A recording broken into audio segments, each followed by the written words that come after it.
جلال آباد کې هټیوال او د تازه میوو پلورونکي د خراب او کمرنګه بازار له امله شکایت کوي.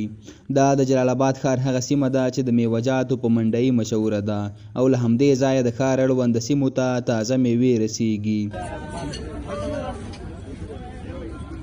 هټیوال وایي چې سره له دې چې د تازه میوو بیې د تېرو کلونو په پرتله ارزانه دي، خو د خلکو اقتصادي ستونزې د دې لامل شوي چې د میوو پیرلو ته زړه نه ښه کوي.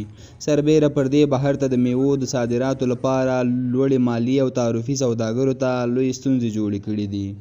بازار خو د پخوا په پرتله باندې ډېر کمزوری شوی دی، خلکو سره پیسې نشته دی، مړې هغونه لکه مخکې چې خرڅېدلې اوس نه خرڅېږي، چې مخکې چې موږ د ورځې 1000 ګټلې اوس 1500 ګټو او ګټه یې موږ کمه شوې ده ډېره. پخوا حکومت هم دا پیغام دی چې دلته صاحب مهربانه دي خارج ته صادرات وکړي د دې مړو جوارې میوې پوه شوې. د یادې منډۍ منشي وایي چې د میوو بیې ټیټې دي، خو سوداګر د میوو په پلورلو کې له زیان سره مخ دي.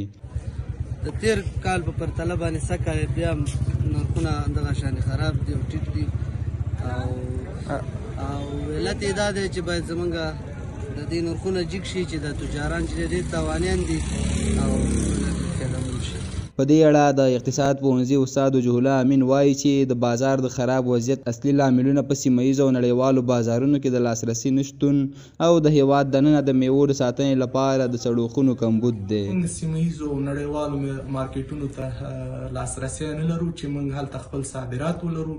زموږ او ستاسې په هیواد کې چې زراعتي هیواد دی نو تقریبا 80% وګړي په همدغه زراعت کې مصروف دي، نو د تقاضا خلاف دلته زیات تولید کیږي. ځینې نورې داسې ستونزې موږ یادولی شو لکه د سړو خونو نشتون چې موږ دغه میوه وساتو. یا د یادولو وړ ده چې په تېرو کلونو کې به هره ورځ په لسګونو لارۍ تازه میوې پاکستان او نورو هیوادونو ته صادرېدلې، خو اوس مهال د مالیاتو او تعرفو لوړوالي له امله دغه صادرات خورا محدود شوي دي.